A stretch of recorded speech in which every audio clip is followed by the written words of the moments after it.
رب تعالیٰ ارشاد فرمائے گا چونکہ تو نے لوگوں کی غیبت کی تھی وہ سب نیکیاں مٹا دی گئی۔ ناظرین واقعی کچھ گناہ ایسے ہیں کہ نیکیاں ٹرانسفر ہو جاتی ہیں۔ حسد کرنے والے کے بھی بارے میں فرمایا نا کہ حسد اس کی نیکیوں کو ایسے کھا جاتا ہے جیسے آگ لکڑی کو کھا جاتی ہے۔ اسی طرح غیبت کرنے والا جس کی غیبت کرتا ہے اس کی نیکیاں اس کے اکاؤنٹ میں ٹرانسفر کر دی جاتی ہیں۔ تو کتنی بڑی بے وقوفی ہے کہ آج کے دور میں نیکی کرنا ہی مشکل ہے اور بندہ ایسے گناہ کرے کہ اس کی جناب نیکیاں ہی تباہ کر دی جائیں۔ ناظرین ہمیں غور کرنا ہے کہ ایسے گناہ نہ کریں کہ بڑی مشکل سے کمائی ہوئی نیکیاں کہیں جب بک آف ڈیڈ کھلے اعمال نامہ کھلے تو وہ ڈیلیٹ ہو چکے ہیں۔ اچھا پھر مومن نیک پرہیزگار لوگوں کو ان کا نامہ اعمال رب کریم کے پردہ رحمت میں عطا کیا جائے گا۔ جو اپنی برائیوں کو پڑھے گا تو انہیں پڑھ کر اس کے چہرے کا رنگ اڑ جائے گا، پھر جب وہ اپنی نیکیاں پڑھے گا تو اس کی چہرے کی رنگت واپس آ جائے گی، پھر جب وہ دوبارہ نامہ اعمال کو دیکھے گا تو اس کی برائیوں کو نیکیوں میں تبدیل کیا جا چکا ہوگا۔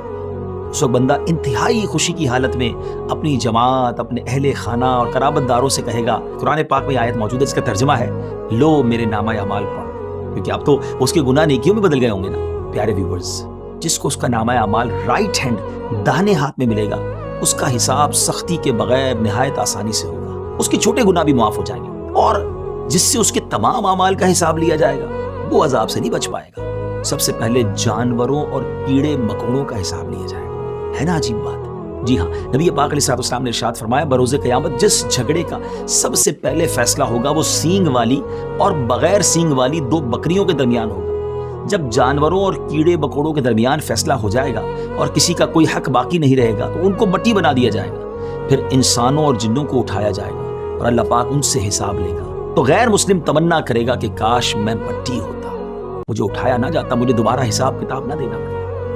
اس کے بعد سب سے پہلے حضرت اسرافیل علیہ السلام کو بلایا جائے گا، ان کا رب ان سے فرمائے گا تم نے میرے پیغام کے بارے میں کیا عمل کیا؟ کیا تم نے میرا پیغام پہنچا دیا تھا؟ وہ عرض کریں گے اے میرے رب جی ہاں میں نے پیغام جبرائیل تک پہنچا دیا تھا۔ پھر حضرت جبرائیل علیہ السلام سے رسولوں تک پہنچانے کے بارے میں اور رسولوں سے امتوں تک پہنچانے کے بارے میں سوال کیا جائے گا۔ امتوں سے جب پوچھا جائے گا کہ رسولوں نے تم تک پیغام پہنچایا تو اس پر کچھ جھٹلائیں گے، کچھ تصدیق کریں گے۔ رسول عرض کریں گے ہمارے پاس ان جھٹلانے والوں کے خلاف گواہ ہیں۔ اللہ فرمائے گا گواہ کون ہے؟ وہ عرض کریں گے امت محمدیہ صلی اللہ علیہ وسلم۔ جی ہاں اے نبی پاک کے امتیوں مبارک ہو، آپ پچھلی قوموں پچھلے نبیوں کی امتوں کی بھی گواہ ہیں۔ چنانچہ امت محمدیہ کو بلایا جائے گا، ان سے پوچھا جائے گا کیا تم گواہی دیتے ہو کہ ان رسولوں نے ہمارا پیغام امتوں تک پہنچا دیا تھا؟ وہ عرض کریں گے جی ہاں۔ دیگر امتیں کہیں گی اے ہمارے رب یہ ہمارے خلاف کیسے گواہی دے سکتے ہیں، انہوں نے تو ہمارا زمانہ پایا ہی نہیں ہے۔ اللہ پاک جاننے کے باوجود پھر امت محمدیہ سے سوال فرمائے گا ان کے خلاف